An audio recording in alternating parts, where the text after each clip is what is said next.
Assalamualaikum warahmatullahi wabarakatuh.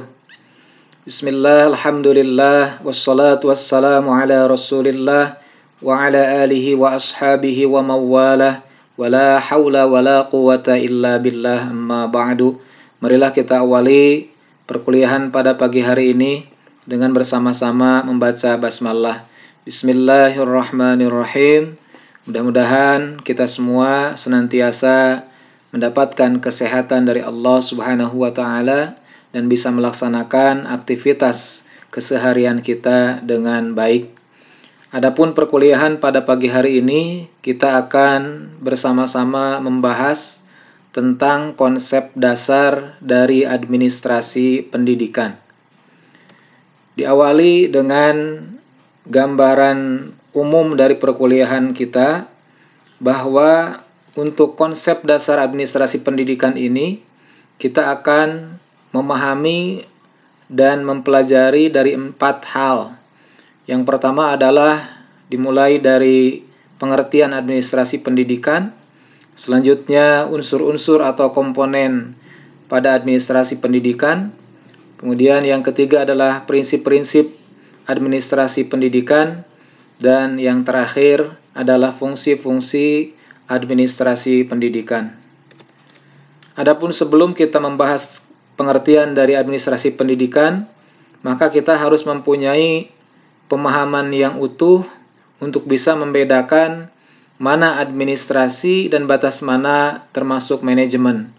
Karena kadang antara administrasi dan manajemen di sini hanya ada benang merah yang kadang sulit untuk kita bedakan satu dengan lainnya.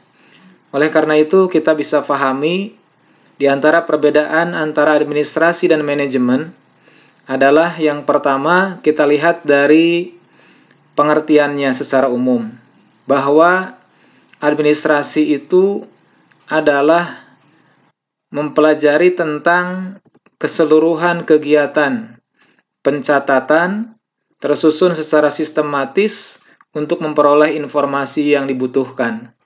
Sedangkan dalam hal manajemen adalah bagaimana seni menyelesaikan pekerjaan atau tindakan mengelola suatu pekerjaan untuk dapat mencapai tujuan. Kemudian dalam sisi yang lain bisa kita lihat yang secara jelas nanti yang bisa membedakan keduanya. Kalau administrasi itu bersifat menentukan apa yang harus dikerjakan dan kapan pekerjaan tersebut bisa diselesaikan. Sedangkan dalam manajemen nanti lebih bersifat kepada pelaksanaan. Siapa yang melakukan atau melaksanakan dan bagaimana pekerjaan tersebut dapat diselesaikan. Jadi dari sisi kata tanya, untuk administrasi menggunakan kata apa dan kapan, dan untuk manajemen biasa menggunakan kata tanya siapa dan bagaimana. Kemudian membedakan yang lainnya adalah dari sisi kewenangan. Administrasi biasanya kewenangannya ada pada level tertinggi atau level atas. Sedangkan manajemen itu bisa pada level menengah atau bahkan level bawah. Dan dilihat dari secara fungsinya, untuk administrasi nanti untuk menentukan tujuan, yang kita pahami nanti dalam bahasa yang lebih mudah adalah bagaimana membuat formulasi dari perencanaan, sedangkan nanti kalau dalam manajemen bagaimana untuk bisa menerapkan atau melaksanakan action dari rencana yang sudah diformulasikan. Nah, itu sedikit di antara hal yang bisa membedakan batasan administrasi dengan manajemen. Kemudian kita akan masuk ke pembahasan yang pertama, yaitu pengertian administrasi. Secara etimologi, administrasi berasal dari bahasa Latin dari kata ad dan ministry atau minister. Adapun pengertian secara bahasa, ad artinya adalah kepada atau intensif. Dan secara bahasa untuk kalimat minister adalah melayani atau membantu. Jadi bisa kita artikan secara etimologi bahwa administrasi itu adalah pelayanan atau proses untuk membantu kepada suatu objek tertentu secara intensif. Kemudian secara istilah, administrasi adalah sebagai upaya pencapaian tujuan secara efektif dan efisien dengan memanfaatkan segala sumber daya yang ada dalam suatu pola kerjasama orang-orang yang ada di dalam organisasi. Adapun pendidikan, pengertiannya menurut Undang-Undang Nomor 20 Tahun 2003 tentang Sistem Pendidikan Nasional, di sini kita bisa pahami secara inti dari pengertian pendidikan dari 3 komponen. Bahwa yang pertama adalah pendidikan bisa kita definisikan sebagai usaha sadar dan terencana. Kemudian, usaha itu adalah untuk apa? Yaitu untuk mewujudkan suasana belajar dan proses pembelajaran. Dengan tujuan pendidikannya adalah potensi diri dari peserta didik sehingga mereka memiliki kekuatan spiritual dan seterusnya. Nah, ini adalah tujuan dari pendidikan nasional terangkum di dalam Undang-Undang Nomor 20 Tahun 2003. Kemudian pengertian administrasi pendidikan menggabungkan dari pengertian administrasi dan pengertian pendidikan, maka bisa kita ambil pengertian administrasi pendidikan di antara yang kita bisa lihat pendapat atau pengertian ini disusun oleh Departemen Pendidikan Nasional Republik Indonesia bahwa administrasi pendidikan adalah suatu proses keseluruhan kegiatan bersama atau dalam bahasa lain kerjasama dalam bidang pendidikan dengan ini prosesnya dari mulai perencanaan sampai dengan pelaporan, di mana menggunakan fasilitas yang tersedia dengan tujuan mencapai tujuan pendidikan secara efisien dan efektif. Nah, itu adalah pengertian dari administrasi pendidikan. Adapun menurut para ahli, ini sebagai tambahan referensi kita, menguatkan dari pemahaman tentang pengertian administrasi pendidikan, diantaranya dari Muhammad Ngalim Purwanto, bahwa administrasi pendidikan adalah segenap proses dari mulai pengarahan dan pengintegrasian segala sesuatu, dan tujuannya adalah terkait dengan tujuan pendidikan. Kemudian menurut Supardi, bahwa yang menjadi pembedanya atau penekanannya ada di hal yang sama dengan semua pendapat para ahli, diantaranya adalah kalau tadi Purwanto menggunakan istilah segenap proses, kalau Supardi menggunakan istilah semua aspek kegiatan.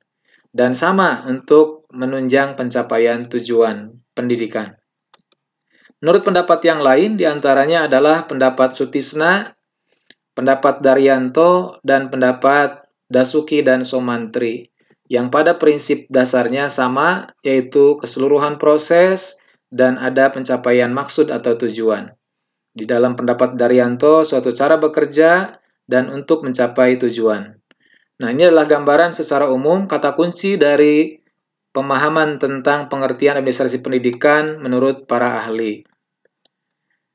Dan berikutnya, unsur-unsur administrasi pendidikan.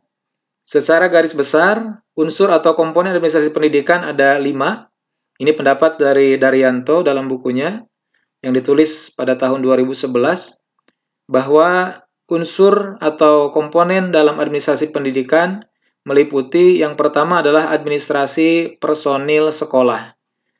Nah, ini kemudian yang kedua adalah administrasi kurikulum, kemudian yang ketiga administrasi prasarana dan sarana pendidikan, yang keempat administrasi siswa, dan yang kelima administrasi hubungan atau kerjasama sekolah dengan masyarakat.